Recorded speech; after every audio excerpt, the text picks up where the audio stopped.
Hello everyone and welcome to another episode of Billy Watson TV. It gives me great pleasure to have a returning guest. He's just not been long on last month. He's back again with some interesting story to tell us. So we're looking forward to catching up with my old friend Mike Williams, Mr. Sage of Quay. How are you doing? Billy, thank you. Thank you so much for asking me to come back on the show.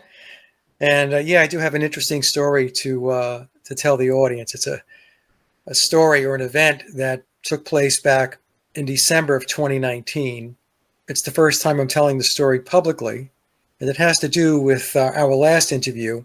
I talked about the possibility of a documentary that I was going to work on with Jay Weidner on the Beatles' Unofficial story. So I was going to collaborate with Jay, and we were going to pull this together. At least that was the premise. And I began the process of doing that. I reached out to 6 researchers that I have worked with in the past that I felt were very good researchers. Of the 6, 4 were able to make it, 2 could not because of personal matters. And I also mentioned that it looked like we had Tommy Harriet on board, which was very promising. But in that video, in that interview, I also mentioned that I couldn't make any commitments whether the documentary was going to happen or not going to happen. One of the pressing issues for me was the workload, because it would have pretty much fallen back on me as far as providing the content for the documentary. It's not to say that Jay wasn't going to work hard. I have a lot of respect for Jay. It's just that the documentary was hooking into my research. So there would have been a ton of work on my part to help pull it together. Now, I'm not adverse to doing a ton of work. I think I've shown that over the last decade or so, especially the last 8 years with the Beatles research.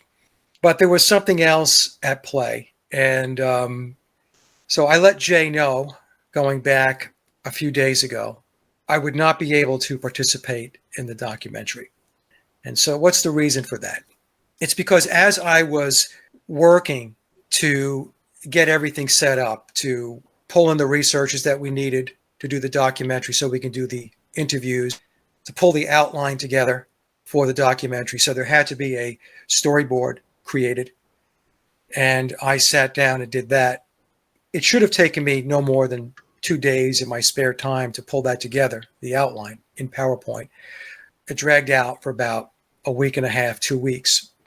And as I was going through the process of coordinating, helping Jay to pull this together, I was getting a very, very uneasy feeling about doing the documentary, specifically with regard to my participation in the documentary. So why is that? Going back to December 15th of 2019, something happened to me, and I'll refer to it as the event, that was very alarming. So to back up just a little bit, going back to, I guess, around September of 2019 or so, I was giving some updates to my subscribers about where I was at with coming out with the big presentation. Did the Beatles write all their own music? So that's what I was working on. And it took me a good 7 or 8 months to pull it all together and to do the voiceovers, create the charts and all that stuff. It was about a 4.5-hour presentation, was it? 4.5 hours, that's right.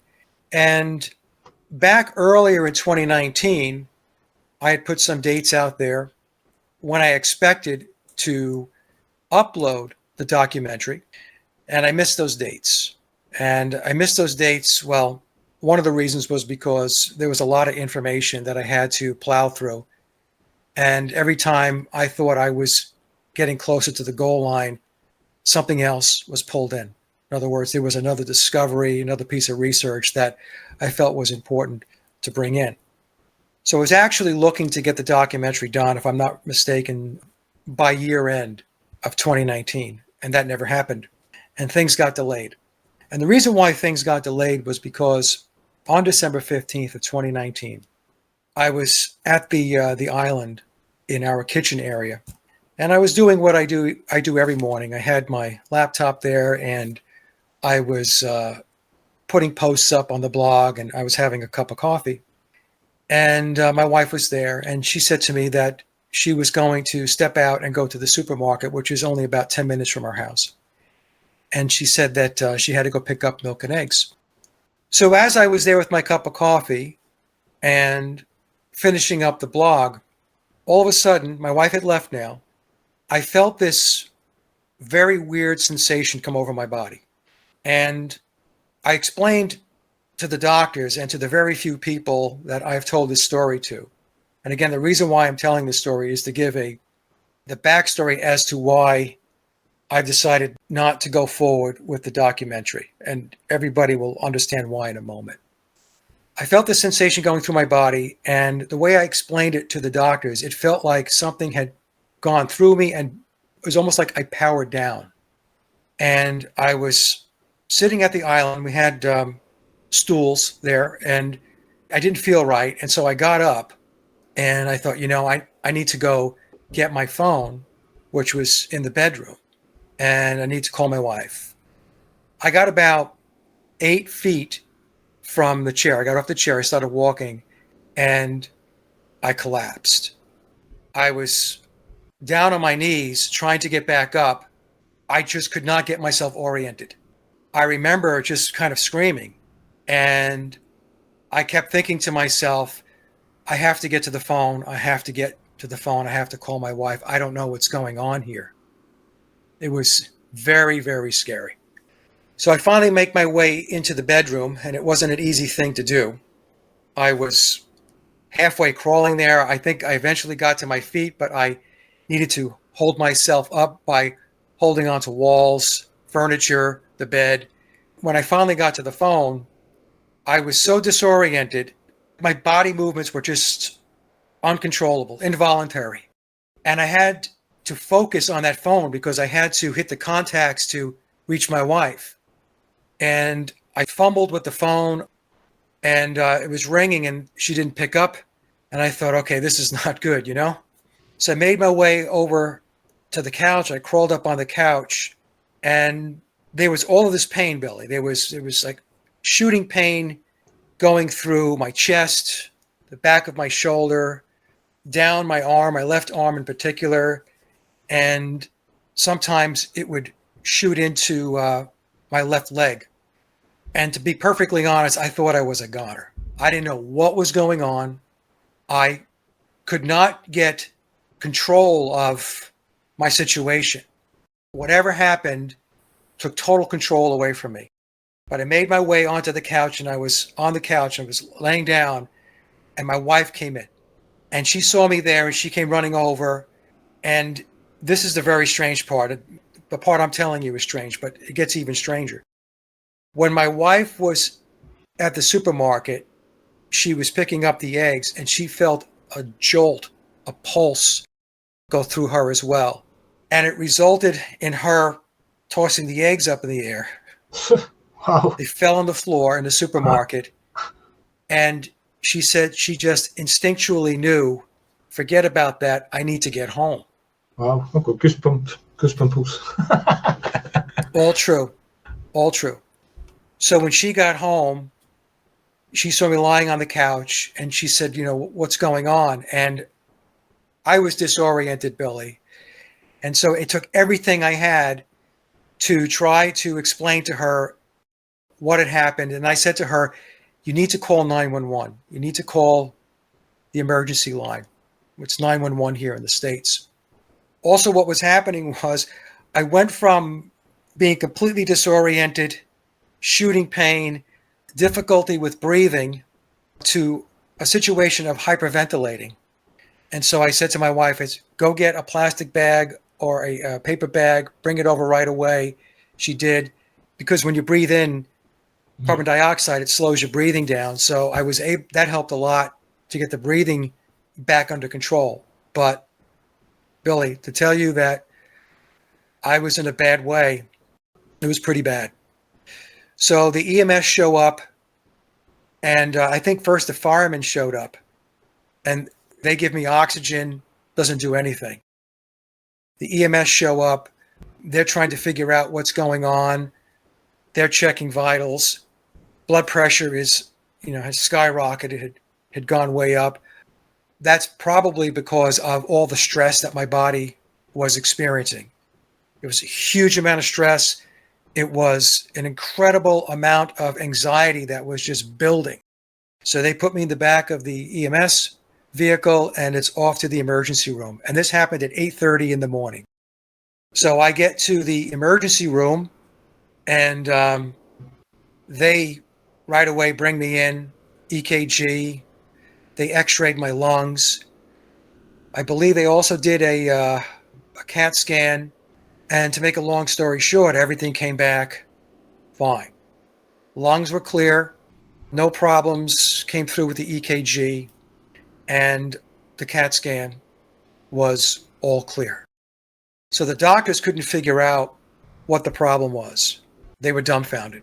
Was it still ongoing at this point? It had subsided, but it was still like the after effects of this. And I'll get into the after effects. So there was this initial thing at 8:30 in the morning where I experienced this event, and it went on for a while, because by the time it took a little while to get everything kind of understood, call 911, get the emergency folks over, them checking me out, and then them rushing me off to the hospital. So I'm at the hospital and things are better, although I feel like a live wire, fried. The nerves, the stress, the anxiousness, it was just all one big ball of confusion. So anyway, they send me home after a few hours. The after effects went on for at least 3 months, where it was very difficult. The shooting pain was constant. And I was very concerned that I had something wrong with my heart.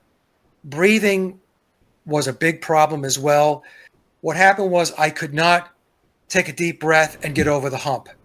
Now, think about that from the standpoint of not being able to do it like at all. It's a very disturbing feeling when you need to take a deep breath and you can't get over the hump. Yeah. There was a lot of feeling disoriented, detached, feeling like I was floating, and severe fatigue. The chest pains, like I said, behind my shoulder blade, my left shoulder blade, down the arm, occasionally into the leg. I had to go see a cardiologist, and I was on a heart monitor for a week to make sure that everything was okay with my heart. I had to go to a pulmonary doctor to make sure that everything was okay with my lungs. So the good news is, even though I was thinking something was terribly wrong from a heart perspective, my cardiologist got the results back. And the way I should explain the heart monitor for those that don't know. So you wear this monitor, so you're connected up. You get those little cups and you're wired up. And there's an app that's on your phone, and it constantly monitors. If something doesn't go right, then what happens is the company notifies the doctor immediately, but nothing happened. So when I met with the cardiologist after the heart monitor was taken off, he said to me, "Mike, there's nothing wrong with your heart." And I said, "Well, thank you. That's very good news." The pulmonary doctor said to me that he looked at the x-rays from the hospital and he said, "Your lungs are clear." And then he was thinking in terms of, well, maybe it's like adult asthma and so on. He's going down this road. And I said to him, well, this doesn't make any sense to me, because prior to 8:30 in the morning on December 15th of 2019, I didn't have any asthmatic issues, nor did I have any shooting pains in my chest or any of that stuff. He says, well, we're going to treat you as if you have asthma. I said, okay, but do I or do I not have asthma? It's very weird the way they worded it. So they put me on a steroidal inhaler. I was on that for a little bit. The amount of benefit from the steroidal inhaler was extremely marginal. In other words, it didn't work. They gave me an emergency inhaler, That didn't work. So none of the pharmaceuticals that they had to help with breathing was working. So this persisted now for a good, like I said, 3 months, 3.5 months. So from December 15th of 2019 up through when I uploaded the presentation on April 1st of 2020. So that period of time in there was extremely difficult. How difficult was it? My wife had to drive me around. She was essentially my chauffeur. When I got up to do something, I felt like I was floating and disoriented, and I had to sit right back down again.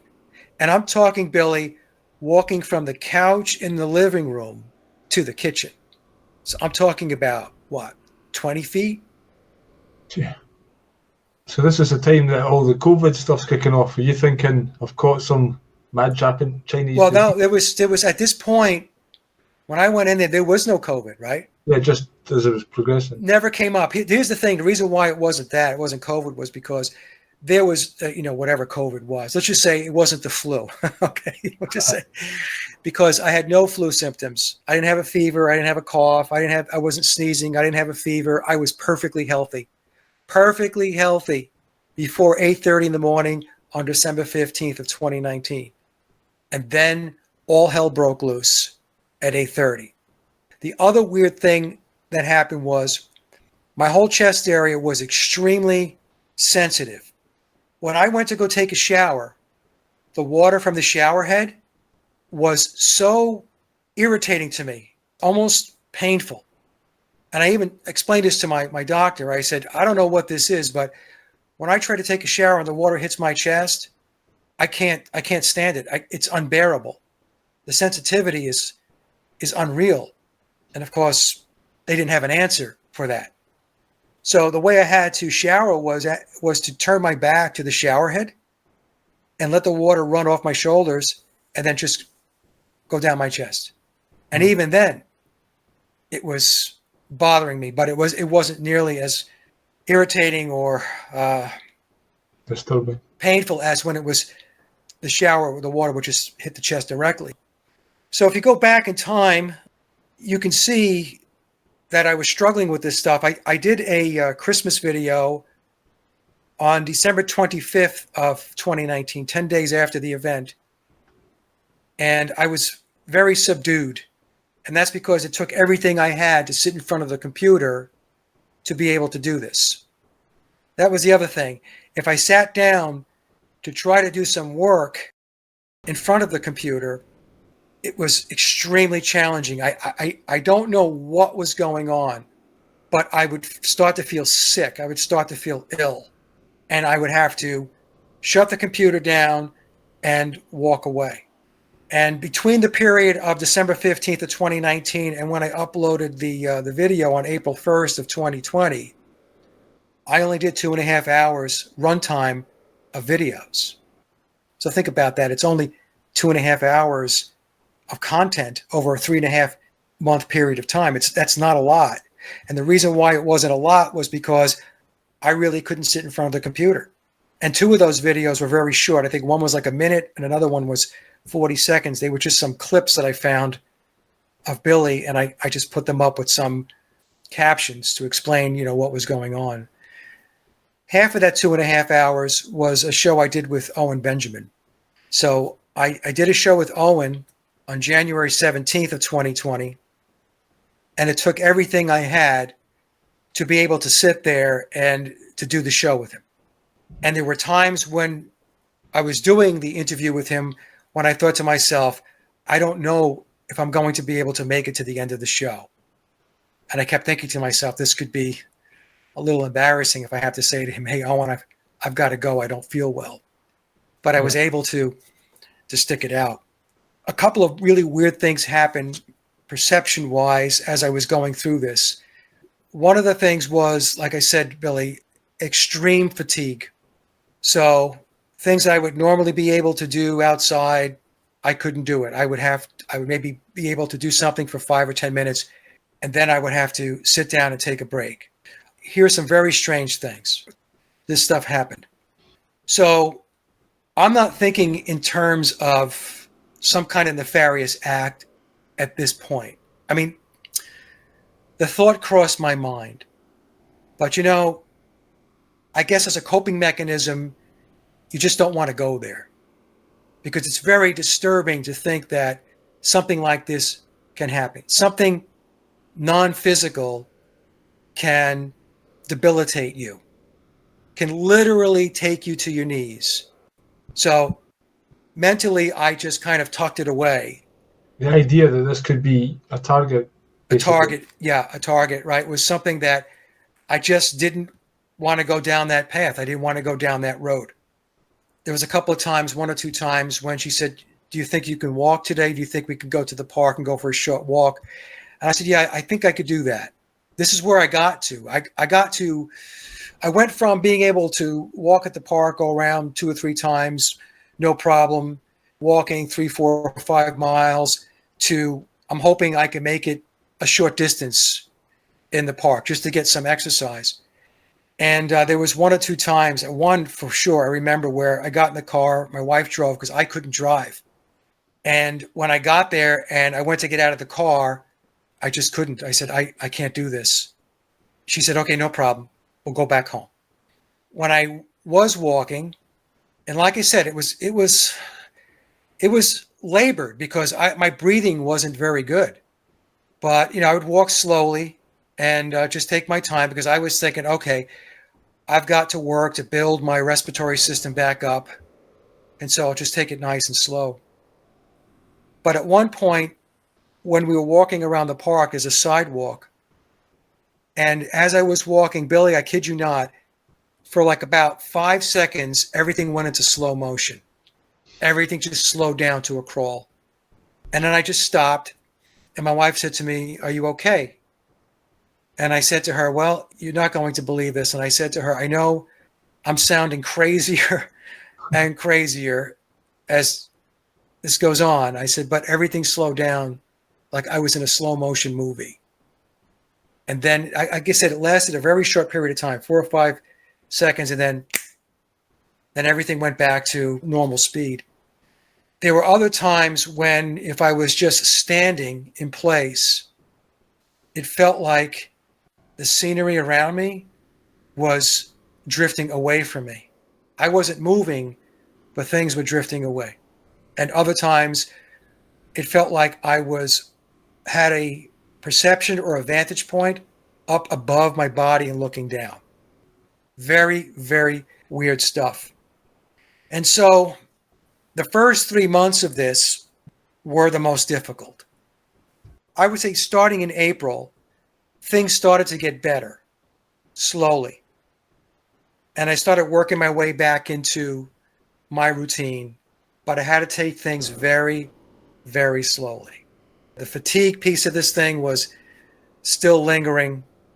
The breathing issue was getting better, but I was still struggling with that a little bit. And eventually, the shooting pains across my chest and my back and so on went away. It was a very, very scary time. I sat down with my wife. We talked about it a couple of times. And finally, I said to her, I said, there's a possibility that this wasn't like some kind of natural health occurrence. And she said to me, I thought the same thing. She says, "Hon, I think it's possible that you may have been targeted." Yeah, there's many people out there who get targeted. Yeah. So, Billy, for the longest time, I didn't want to go down that path. I didn't want to think about that. It's a scary thought. Do you think it was because of your exposing the Beatles, or is it just everything that you're doing? This is speculation on my part. Can I say for sure with absolute certainty that it was some kind of electromagnetic, some kind of frequency-based situation where I was targeted? No, I can't. That's part of how this works, right? You can't put your finger on it. Yeah. Is it because of the work, the research on the Beatles, in particular about whether they wrote all their own music or not and played on all of their recorded tracks? I believe that that's very possible. Because before me, I don't really know of anybody who was taking a look at the Beatles story and researching it and analyzing it the way I did. I mean, it's one thing to talk about the swapping out and the replacement of Paul McCartney. I mean, that goes back decades. And they're not going to care about that. They're not going to care about that because they know, when I say they, I'm talking about the controllers, they know that when people talk about Paul McCartney not being Paul McCartney, that he was replaced or swapped out back in 1966, that the overwhelming majority of the population is just going to laugh and say that you're some kind of nut job, right? Yeah. So they don't concern themselves about that. But when I started talking about the music, I think that that was a whole different ball of wax for them. Leading into this, when I was doing the work on the presentation, I had 3 or 4 discussions with somebody, and I'm not going to say who this person is, but they were somewhat connected into the Beatles machine. In the conversations I had with them, we had some emails, but there were I think there were 3 or 4 phone calls too. This person said to me, Mike, are you really sure about this? That this whole thing with Rubber Soul and they didn't write the songs. Perhaps they did write the songs, but they propped up the story by saying that they showed up with nothing and they did 16 songs in 30 days in order to build a bigger aura around the Beatles. In other words, to make them more magnificent than they already were. And I said, I mean, that's one way to look at it, but I think that they didn't come in with any songs. I said to him that, as I was looking at this, I concluded that this was the process. This was the model. The songs were pre-written, pre-recorded, and they came in and did the vocals, especially between 1962 and 1966. So at one point, this person said to me, I'll never forget the words. He said, Mike, there are people that don't want this information out there. And I said, I understand. I said, I understand that there are people that don't want this information out there. I said, but I'm going to put it out there. My attitude was, it's just research. You can listen to it. You can hear it out. If it resonates with you, fantastic. If it doesn't resonate with you, then go about your business. Like I always say in my shows, and I've said it many times, I wasn't doing this to convince anybody of anything. I liked doing the research, and I liked presenting the research and putting the alternative story out there for people to consider. So anyway, things started to get better for me health-wise, and I'm not 100%, Billy. I still have some residual issues with respiratory, although it's much better. I was looking and searching to figure out how I can get my respiratory system back on track. This is a product that did wonders. All their pharmaceuticals did zilch, but this product here, it's made by a company called Ridgecrest, and it's called Clear Lungs. And this version is Clear Lungs Sport. So initially I was taking 2 or 3 of these a day, and over time, things were getting better for me. In fact, I still take this supplement to this day. It's 3.5 years later. I still take it. So anyway, it was a harrowing experience. It was a nightmare. As I told Jay in the email, I forward you a copy of that email so that you can see, before we got going with the show here, what it is I was going to talk about. So I have been thinking for at least a year about sunsetting the Beatles research, because I've gotten to the point where it's diminishing returns. I've put a lot of content out. I've covered a lot of ground. In the back of my mind, I'm thinking, and I've had discussions with my wife with this as well. I mean, my wife is my best friend. I talk to her about everything, and I said to her that I don't really feel motivated to do this anymore. So as I'm having these thoughts, Jay reaches out to me. I did a show with Jay going back, I don't know, maybe it was a year ago. I'm not good with dates, so maybe 9 months ago, a year ago. And it was one of the best interviews I think I've ever done. We had a great discussion. And so he emailed me and he said, hey, I want to do a documentary on the Beatles based upon the alternative narrative. And I remember I was, at first I was like, I don't know. a couple of things. One, because, like I said, I felt like I had gotten to the point where it is diminishing returns. The other thing is there are other priorities in my life. I have 2 grandchildren now. My grandson is almost 2. My granddaughter is 2 months old. You know, my wife and I have got our own life. There's things that we want to do, and there are things that we do. And this Beatles stuff is not something that I do all the time. But when I was doing it, it was occupying a lot of my time, and at times too much of my time. And I said to him, look, I can help you when and where I can, but I cannot dedicate a lot of time. In other words, I can't overinvest myself in this because I have other priorities. My wife and our moms are in their 80s, and we spend time caring for them. My mom's going to be 89. My wife's mom's going to be 86. So we have that. We have the grandchildren, and we just have life in general that, you know, that we want to we want to experience. And did you also not mention to me that you were actually getting a heavy feeling when you started to do this? There's almost like things coming back almost. Or... Yeah. So that's where I was going with this. I gave Jay those. Yeah, initially I was telling him, I was kind of setting the table that I want to help you, but I can help you in a limited capacity, maybe in some kind of consulting capacity. But the way it would have panned out, being in a consulting capacity was just not going to really work, because who was the main guy, right? Me. So the other researchers, they're fantastic researchers, but they would have their segment that they would look at. So we would talk about maybe Billy's family tree. Stacy was going to talk about that. Sally could talk about the discovery of Billy's eye. We had somebody lined up to talk about Tavistock and the Frankfurt School. So, and somebody to talk about the occult aspects of the Beatles. So it wouldn't be the Mike show, because I didn't want it to be the Mike show. If it was going to be the Mike show, then just interview me, or I could do my own presentation from beginning to end. And like I said, there's a lot of really good research out there by my colleagues, and I wanted to be able to give them some airtime and exposure to put their stuff out there. But the truth of the matter is, Billy, is the point that you got to. I said in the email I wrote you, and I wrote to Jay, underneath all of this, the truth was there was a heaviness about getting involved. And call it PTSD, call it whatever you want to call it, going back to December 15th of 2019. There was a heaviness hanging over me. And there was this voice in my head that was saying, Mike, don't do it. Don't do it. I was sitting on our porch with my wife going back about a week ago or so. And I sat down and she says, you look like you're deep in thought.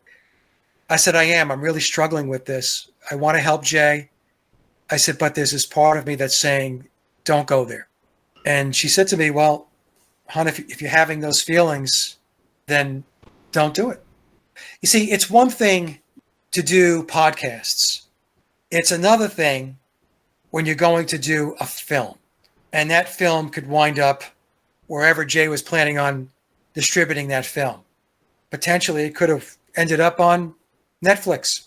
So I thought, okay, well, if the situation that I experienced back in December of 2019 was something nefarious and I was targeted, then doing this film and being the focal point of the film, where I would be doing the narrating, where I would be the person behind the camera asking my colleagues the questions pertaining to their research, I said, you know what?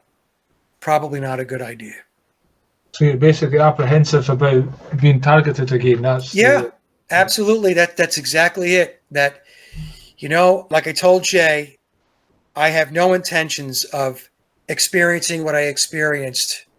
But you still have been putting out work there and talking about the same topic. It's not like you've let it lie since then. That's the thing, I went and put the presentation up anyway. That's the interesting piece of this thing. If it was a situation where I was targeted, I think it was a message that they were looking to see if I would just fold my cards and go home. and I didn't, and I put the information out. But what did happen 6 months after I uploaded the video, when I first put it up, I had a John Lennon song, a segment, a piece, 40 seconds of John Lennon's song God, where he sings, I don't believe in this, I don't believe in that, I just believe in Beatles. I don't believe in Beatles. I don't believe in Beatles, right? I just believe in Yoko and me. And I thought, well, that was a great way to wrap up the presentation. So when I was creating Did the Beatles Write All Their Own Music, what I would do periodically as I was working on it, I would save a draft and I would upload it in private mode to YouTube to see if YouTube's Content ID would pick up copyright issues. Right. And if the video would be blocked worldwide. So I put 40 seconds of Lennon's song God in the presentation, and I uploaded it in draft mode. And Content ID caught it and said UMG is the publisher, and they're going to pick up their share of the revenue from the presentation. By the way, I didn't get anything from that presentation because there was an assortment of copyrighted material, which is what's going to happen when you put something together like that. You have to rely on copyrighted content in order to build the story appropriately. Right, you've got fair use of it. Right, it's the fair use. So I didn't lose any sleep over that. I said, fine, it's a great song to end the presentation with, so fine, UMG, pick up whatever it is that you're going to pick up. But then 6 months later, in October of 2020, when the presentation had hit 50,000 views, I sign on to my account, a YouTube account, and the video is blocked worldwide. Mm-hmm. So UMG went from saying it's okay to 6 months later, nope. So it crippled the video until I was able to replace Lennon's song God with a copyright-free song, royalty-free song that YouTube allows you to insert. And that put the video back up. The point I'm trying to make is that I believe there was an effort after 50,000 views. I mean, maybe they just didn't think it was going to have legs. Maybe they just didn't think that a lot of people were going to watch it. Yeah. I mean, 50,000 people, when you think about it, in the scope of the number of Beatle fans, Yeah. It's a drop in the bucket if it's that, but evidently it did catch their attention. They just blocked it altogether. So it is interesting to me that after I did release it, what I presented made its way into memoirs. I don't ask Tom what it is that he's putting in the book. Even if I did ask him, he's not going to tell me what he's putting in the book. And I don't discuss with Tom what I'm working on research-wise that's going to wind up in a presentation. I will send him a presentation or a video after I've completed it and it's up on YouTube to say, hey, look, I did this one. Let me know what you think. So in this case, what happened was I finished up the presentation, did the Beatles write all their own music, and I gave him a preview. I think it was maybe a day or two before it went up on April 1st of 2020. And I knew that he was updating memoirs because he said to me that he was in the process of updating and there was going to be some new footnotes and stuff like that. But I had no idea what was going to be in the book, nor did I care, to be honest. I had my own work to focus on. And then when the updated version of memoirs came out, it was referencing whether they wrote all their own music or not. And it was essentially validating my work. Did you not get a mention in the book? There's a mention in the book and a footnote that has to do with Crowley. And there's a mention in the book with regard to Steve Faber's work on the Standing Stone in Scotland. And it says, in an interview that Steve did with Mike Williams, and it goes on to talk about the Standing Stone. Right. So those are the mentions. But Tom had gotten back to me and said, after he watched the presentation, and said, I think you might be pleasantly surprised what the new edition of memoirs is going to contain. Right. And I thought, okay, is that synchronicity? Or are they going watching your computer and seeing what you're working on? Or is that something else? Do you know what I mean? Because anything we do on our computers, I think somebody's got access to, you know? Yeah, I don't know. And I like I said, I just didn't give it much thought. The way I approached the research was, hey, it's just research. If you agree with it, like I said before, if it resonates with you, fantastic. If it doesn't, fantastic. It doesn't matter to me. Go on with your If life. somebody comes back and says something else, you can say, oh, you can learn from that, or, you know, that's the whole point. Right. Put your ideas out there, and then that's how they grow, and you see what feels right and what becomes less right after time. Yeah. So it was a valuable piece of work, no doubt about it. Yeah, I mean, I think it was. There's a couple of things that have come out of my research and my channel. One is my work on the music. Second is Sally's discovery of Billy's artificial eye, and Stacy's work on the possibility of his family tree going back to the Douglas Hamiltons and the Percy bloodline. Those are the three in my mind that stand out. So it is interesting that once I released it, everything seemed to be okay from the standpoint of I didn't have any other events or experiences like that.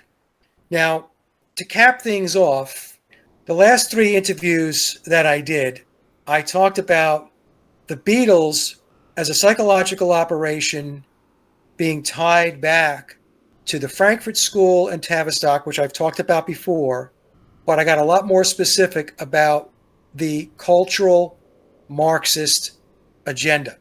And so those shows are coming up within the next couple of months. I already have them scheduled. They're already done. Well, these are presentations.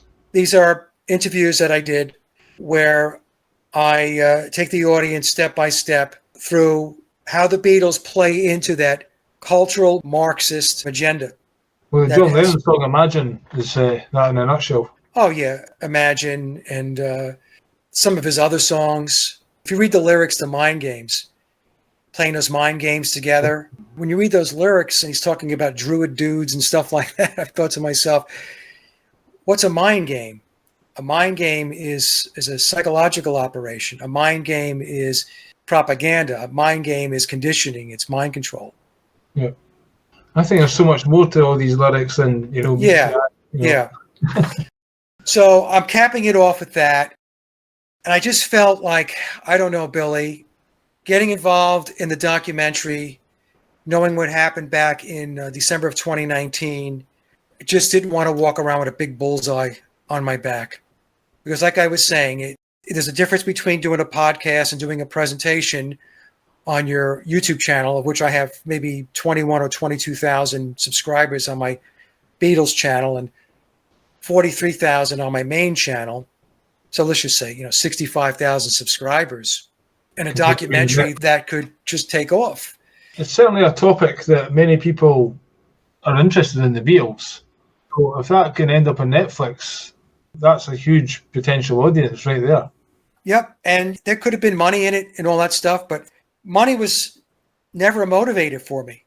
I'm not motivated by money. I'm motivated by what I like to do. I mean, is Jay going to stop the documentary, or could he still use your work? I offered up to Jay. I said, look, if you want to do a long interview and I'll walk the audience cradle to grave through the entire timeline, going back to the Frankfurt School, Tavistock, talking about the cult of Pan, the cult of Dionysus, Crowley, all of this stuff is all tied together, all of it. And how the Beatles were a big tool in the controller's toolbox to implement this disruptive agenda to tear down traditional values, institutionalize religion in order to implement the New Age, Crowley's Aeon of Horus. And it is a Marxist agenda. I'm going to wrap it all up with those shows to put the cap on it. After that, I really don't see much more work that I'll be doing with regard to the Beatles research. It's like I said, it's diminishing returns. I've done as much as I could possibly do. I don't want to make a lifetime out of this. A lot of people like it because I call it conspiratainment. It's entertaining to them. They don't really understand what it really means, the impact that the whole story has. I'm talking about the Beatles story and what they were all about on society and culture. When I do comedy or poetry or whatever, and you're doing your thing, I'm not doing it just to entertain. I want to wake people up, and we all start talking and take action, and let's change the world. And but Yeah. unfortunately, people don't really, we just get up the next day and everyone goes to work and the rat race continues. But certainly your work has had a profound effect on many people's perceptions of not just the Beatles but the whole rock industry. Talk about what's the difference, the Wrecking Crew and all these things. These things are all much more common knowledge. The Weird Scenes from the Canyon. Who's that guy? Dave McGowan. Dave McGowan. He was obviously another one that kicked all this off, and Mark Devlin's done a lot of good work on it as well. People need to be aware of all this stuff. But the point of being aware of it, and the whole Beatles thing in particular, it can go down, as you say, all these different avenues, and then we get to who's the controllers of society and why we're letting them do it. Right. Because it has to come to some point of stopping. Because I get tired of just the entertainment and the conspiracy on just everybody's. It's a thing, People are making careers out of being a conspiracy researcher or whatever instead of stopping the train. Right.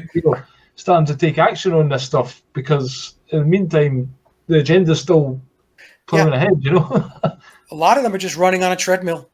It's a job. They're collecting revenue off their channels, and that's fine. I mean, everybody has to work, but I think we all have to keep in mind that there are some people out there that they do it because it's a paycheck.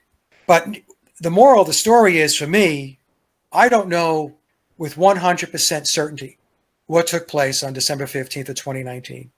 But in the back of my mind, I do believe that I do know.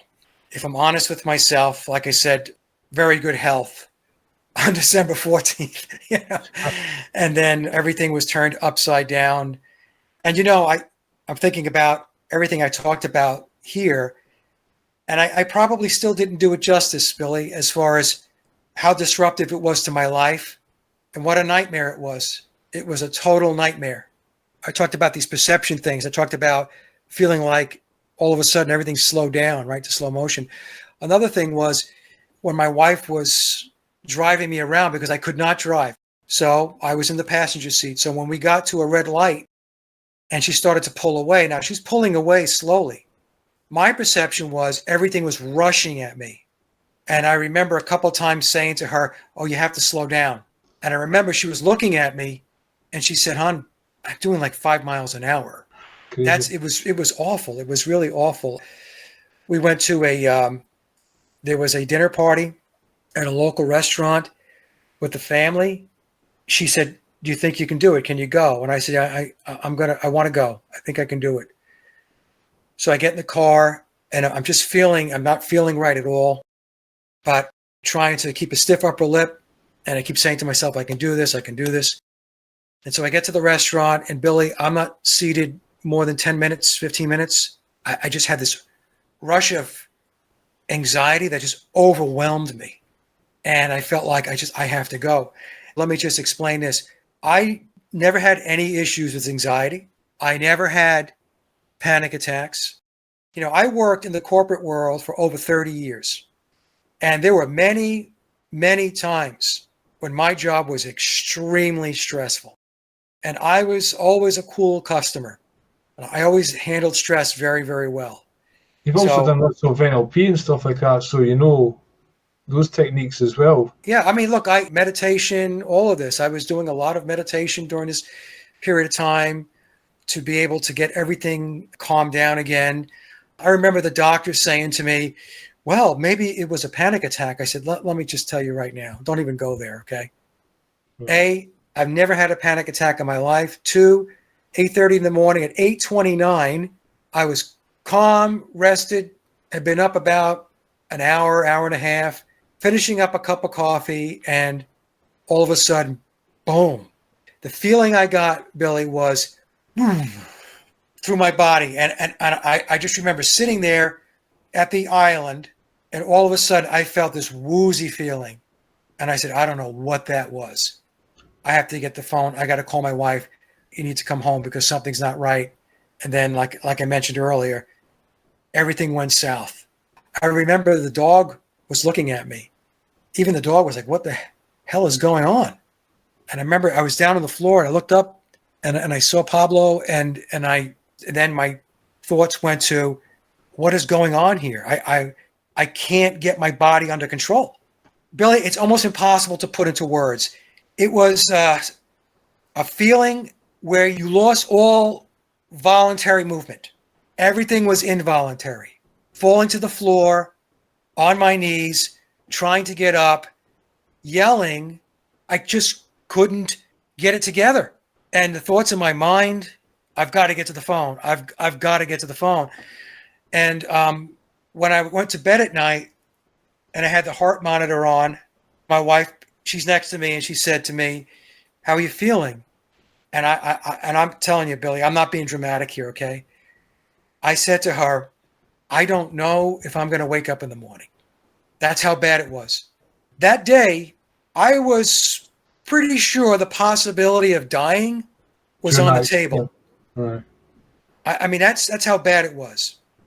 That I wasn't sure I was going to make it through whatever took place on December 15th. As it was happening. As it was happening. And then afterwards, when I was on the couch, my wife looked at me and she said, "Mike, the fear in your eyes," she says, "it was just radiating out like something was terribly, terribly wrong." And like I said, all the pains, the chest pains, they persisted. And I would go to bed at night having a lot of difficulty with trying to catch a breath, getting over the hump, pains going through my chest, my back, and having these thoughts like I might not be here in the morning. That's how fucked up it was. Do you think that, I mean, you say targeted, have you any idea the technology or how they would do something like that, or who could be doing it? I mean, do you think they have technology that can do this kind of thing? You know, I don't know. Of course, I am very aware of targeted people. Now, I'm not saying I'm a targeted person, but is it possible I was targeted on that day and maybe for a period of time afterwards because the symptoms persisted? I mean, they persisted on a steady basis as far as keeping me off balance and disoriented and having pains and breathing issues for at least 3 months before it started to get better. Like a bang attack and then recovering from that, or do you think it was a constant whatever's going on? I don't know. I think that, you know, obviously there was if it was a targeted attack. Okay, again, folks, I'm saying if, all right, but I think it probably was. There was the initial hit to send me into a spiral, because that's really what it was. I was spiraling, and then after that, maybe something that was just pulsing me on a fairly consistent basis to keep the discomfort in place. Yeah. And then at some point it was, okay, well, we'll leave him alone now. And then he's going to need a number of months to recover from all of it. So that's why, again, I know I'm going back to what I already talked about here, but when I got to doing the documentary, Billy, I had a bad feeling. It was a haunting feeling telling me, don't do it. Don't do it, Mike. Don't do it. I even said to my wife, I said, I just feel like there's something on the horizon where a shoe is going to drop. And that's what it was. It was like, if I engaged on something like this as high profile, that there could be a problem. So now that you've pulled out, do you feel that weight lifted and that potential? Yeah. Yep. I mean, that's the thing. Here's the thing, right? So every Wednesday, my mom's going to be 89 years old. My brother and I, we take my mom to brunch. My daughter sometimes can make it. She takes the kids. And so I had my grandson. I had him by the hand, and I'm taking him into the diner. And I remember looking at the little guy, and I'm talking to him, and I'm thinking to myself, this is what it's all about. This is what I need to be here for. I need to be here to see him grow up, to be a positive influence in his life, to be there for my daughter and my granddaughter as well. That is what it's all about. Not the fucking Beatles. You know, I did what I did for 8 years with the Beatles. You have to know when you have no more runway. When it's, you know, you have to know when it's wheels up. Yeah. And that's the point I've reached. It's wheels up. It's like, okay, this is going to be behind me now. And I've got some really, really beautiful things in my life that I'm going to focus on. And it's not going to be this. Because let me tell you something. This whole thing with the Beatles, when you really dig into it, there's a lot of dark shit, Billy. Oh, yeah. And I try not to delve too deeply into that stuff. I will talk about it. I will mention it. But a lot of times I try to do an end run around it. I'll give you the basics. And then if you want to go deeper or whatever, knock yourself out. I don't want to dive into the murky waters of the abyss and swim around in it. For what? For what? What is it going to mean at the end of the day? All it's going to do is it's just going to contaminate you with all of this dark crap, this heavy stuff. And I didn't want any part of it. That's the story. And this is the first time that I've come out to talk about it. I have shoved it in the desk drawer and just didn't talk about it. Yeah, my wife and I would occasionally talk about it, but that was it. And I finally had to tell Jay, because I didn't want Jay to think that I was just being difficult. I wanted to talk to you about it because you're a good friend. The chance to talk about it, I feel as though, just watching you, I feel as though a weight's actually come off you sharing this as well, and knowing that your audience will hear that as well. So that when you do eventually hang up the video and the Beatles stuff anyway, then they'll know why. So yeah, they'll know why. And like I said, I don't know why nothing happened after I released the big presentation. I was suffering the repercussions for months afterward, but nothing like December 15th. So I don't know. Maybe they just decided, well, you know what? It's out there now, and maybe in their minds it had an impact to a certain degree, but not such an impact that it means anything to them. Do you know what I'm saying? Or they basically were giving you a warning, so when this time comes around, you're backing off because you realise there's dark shit involved. So it's just Yeah. And then they're just giving you that warning and let you do your thing. But at the end of the day, you've got to follow your intuition, and there's dark feelings and heavy vibes. Then don't engage. Basically, it's common sense, Billy, it was overwhelming. The feeling and the sense, my intuition, my soul. Every time I did something to help to get things coordinated and get the ball rolling with Jay, the stronger the feeling got to step back. Right. I remember, like, I would be typing an email out to the other researchers and saying, okay, so this is where we're at. We were in a concept phase on this thing. And as I'm typing it, I'm just feeling the sense like, shit, I shouldn't be doing this. I need to step back from this. And and then what happened was, I almost forgot this part. So in our previous discussion, I said that we got Tom on board.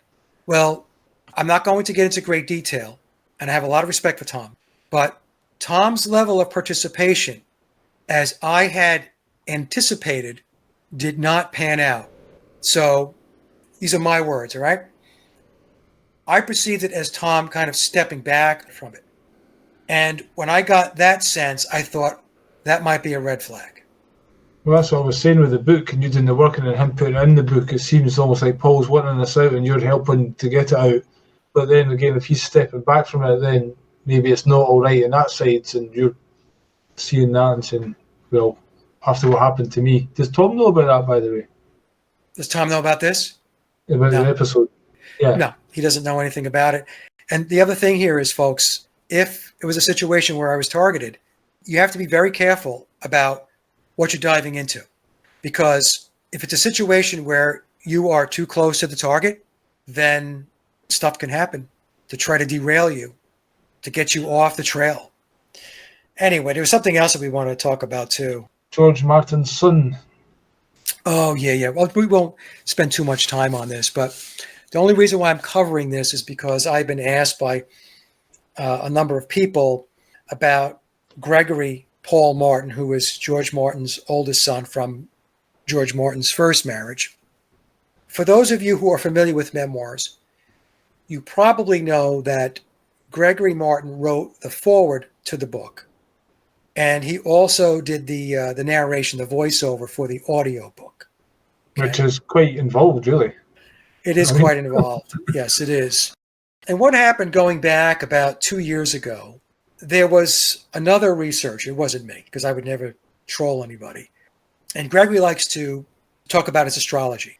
And this one particular person kept asking about his participation in memoirs and doing the voiceover, the narration for the book. So I guess Gregory hit a point where he just got completely pissed off, and he wrote this post. I think it was on Facebook. I actually have the post, but I'm not going to share it. It doesn't matter. He was going on and on about, he thinks the whole Paul is dead conspiracy is bullshit. When he got into memoirs and doing the voiceover, he wasn't completely on board or aware of what the book was really all about. So I will tell you that I have the other side of the story. But what happened recently, back in April of this year, 2024, Gregory did 2 interviews, one with Mark Atwood and another one with Joe and Scott from the Truth Stream podcast. And in both those shows, the Beatles came up. And he was asked about the Paul is dead conspiracy. And in the show he did with Mark Atwood, he said that he's come around to thinking that the swapping out or the replacement of Paul McCartney was plausible. That's interesting, right? Coming from somebody from the Martin family, this conspiracy now could possibly be plausible. And then on the Truth Stream show with Joe and Scott, and I've been on their show twice. The second time I was on after Gregory was on, and he said that the same thing. He said that he thought that the swapping out of biological Paul McCartney was possible. And in both those shows, he also discussed a book that I guess he's going to publish soon called Blackbird. One thing he mentions specifically, and he mentioned it in both shows, he talks about his stepmother, Judy, George Martin's second wife, was a witch and into the black arts. Okay, now this is not me saying this. This is coming from the interviews. So I was listening and I thought, well, that's interesting because I've talked about how the Beatles are immersed as an entity into occultism. I'm not saying that the Beatles weren't aware of occultism, but there's a difference between being aware of occultism and being an occultist, right? Yeah. So anyway, so when I went on the Truth Stream show after Gregory was on, Scott and Joe asked me, hey, did you listen to the show with Gregory? I said, yeah, I did. And they said, what do you think? I said, obviously, it helps the cause for him to come out and say that it's possible or plausible that a replacement took place. Well, that's a good thing. After that show, he retracted and went back to the official narrative that Paul has always been Paul. So I don't personally know what's going on. I don't know Gregory. I've never spoken to Gregory. He does his thing. I do my thing. From a speculation perspective, I've said to folks that maybe what happened was when he came out and said that the replacement of biological Paul with Billy was plausible or possible, that didn't go over well within the inner circle because it's emanating out from within the Martin family name. But at the same time, the book Memoirs was on Billy's website, or the Paul McCartney website. Well, it was on a website that Tom put together where he was promoting both the lyrics and memoirs together. That wasn't a Paul McCartney official site. That was a Tom site with those 2 books on it. Tom's site. Even though the Paul lyrics one was an official release. You and I couldn't do that. You and I couldn't put a website up like that and expect that we wouldn't get some kind of cease and desist letter saying, take your website down. You're not authorized to sell that book or to have it up with that other book, The Memoirs of Billy Shears, because there would be a perception problem with branding if it wasn't approved. Yeah. This is the same issue we have with all of the lyrics to Beatles songs being in memoirs. They couldn't be in there unless they were approved for copyright. They have to be approved because lyrics are copyrighted and the copyright owner of the lyrics wants to ensure that their brand is not being impacted or tainted in any way. If somebody takes their lyrics as an example and they write the narrative is disparaging toward the music or toward the lyrics, Yeah. So you're going to say, well, what's your book all about? Well, we're talking about corruption in the music industry, and we want to use your. No, you're not doing that because you're associating my song and my lyrics with corruption. No, you don't have my approval to do that. It's brand integrity. So why would the McCartney Enterprise or Billy's Enterprise allow the lyrics to be up on the same website with the memoirs of Billy Shears and be promoted that way? I would think that it wouldn't be allowed unless, like you said, Billy, it was approved. So the fact that he's read this book in an audio version and in the foreword is already revealing it. But probably when he's going to interviews now, when he's starting to talk about in interviews, maybe that's when the taps came. Is like reel it in. Yeah. You know. Yeah, but like I said, the only reason why I'm bringing it up is because I've been asked about it, and I'm not going to comment on it any further. I don't know. And to be honest, at this point, I really don't care. People will have to decide for themselves where they land with this thing. It goes back to what I said before. If this is something that resonates with you and you believe the dots have been connected, then you're over here. If you don't believe the dots have been connected and you think it's all bullshit, then you're over here. That's just the way it's going to go. So in any case, so you've got your channel, the Paul is Dead channel. You've got Sage of Quay channel. The Paul is Dead one will probably calm down a bit then, but are you going to continue doing other videos, or do you think you're hanging up your? That's a good question. I mean, I will continue to blog. I mean, I started as a blogger. I will continue to blog. Billy, I'm 65 years old. I've been doing this a long time. I've reached a point where the drive and the motivation to continue to do this stuff. I mean, this. It's repetitive, right? The same scripts keep getting played over and over and over. Nobody's listening. They're still going to vote for politicians, and they're still fucking taking jabs. It's like, yes. And I've said everything I can possibly say. I've talked about just about every topic you can possibly talk about. I mean, before I got into the Beatles stuff, going back to 2014, I was talking about everything you could think of. And all of these topics are still being discussed. I feel like I've reached the end of the road. Like I've got cottonmouth. Why am I going to continue to talk about things that I've talked about for 12 years, 13 years, or whatever? I think I started the blog in 2011 or 2012. So let's just say 12 years ago with the blog, 10 years ago with doing the YouTube channel and podcasts. So I don't know. I think what's going to happen is the Beatles stuff will definitely sunset. And so the Paul is Dead channel I have, that'll be up there. It'll be up there for reference. It'll be archived. And people over time will figure it out, become interested, and they can watch the content and so on. And I get tons and tons of emails. And that's something else that, to be honest, that I really don't want to spend a lot of time dealing with on a daily basis. I don't want to sit in front of the computer all this time, And for a long time, I've been sitting in front of the computer for more time than I actually want to. So I think what I'm going to do is just take a break and go off and go do things that are much more enjoyable in life. We didn't come into this life to be immersed in all this crap and all of this darkness and this nonsense. There's so many good things in life that we need to engage in with your family and your friends. Like I was talking about my grandchild, just holding the little guy's hand going into the diner to go have brunch. He's happy as can be, and he's just happy to be there with grandpa and the family, and he's smiling from ear to ear. Do I want to spend my time doing that, or do I want to spend my time digging into more Beatles shit? I vote for spending time with my grandson because that's a whole lot brighter and happier. And there's a whole story now that's going to unfold for the little guy as he grows into his life. And God willing, maybe I have 20 years left, Billy.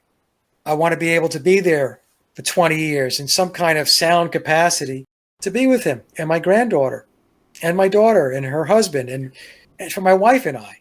That's where I'm at.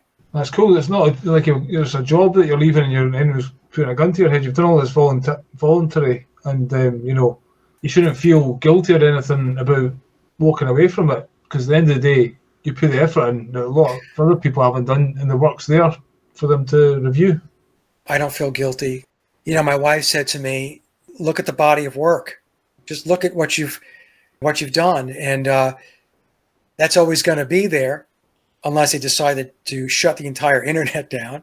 That's always a possibility at some point. But let's just say, for as long as it's up, some semblance of my content will be there, one way or another. So, do I feel guilty? No, I don't feel guilty. I put a lot of work into it, Billy, and I had a lot of great interactions with people, and I got to meet some great people. Met you and so many other folks in the community, really good people who are solid, who are no bullshit. There's no agenda. And I appreciate those friendships. I do. And I'll continue to always have those friendships and stay in contact. Like, I'm not saying that I'm going to disappear off the face of the earth. Well, I was going to say, if you fancy a rant about whatever's happening in the news, you're welcome to come on here and show your face every so often. And yeah. You know. Yeah, or I just might decide, if something strikes my fancy, to put a video up on my platform. Remember, I used to do the Clown World News, I did that for a while. Maybe I'll do Clown World News. I don't know. We'll see. Even that kind of wore out after a while because, like I said, it's the same script over and over. I done 319 shooting the shit episodes, and it kind of got like that, just like I'm just regurgitating.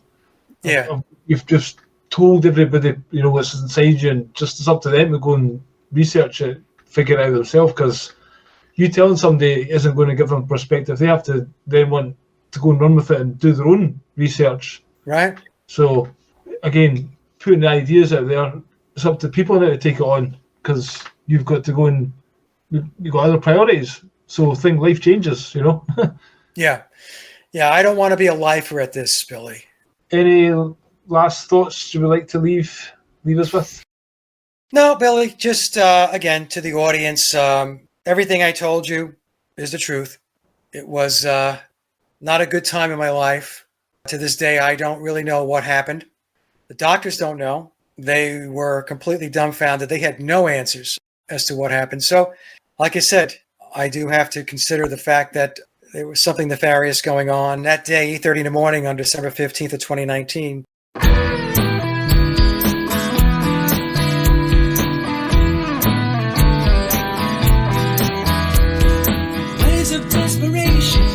crashing in again, feeling the sensation. I need you to the end, don't you know? I need my baby, don't you know? I need my baby, don't let go.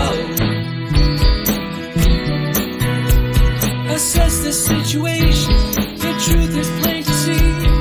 This abomination, there's only you for me, don't you know? I need my baby, don't you know?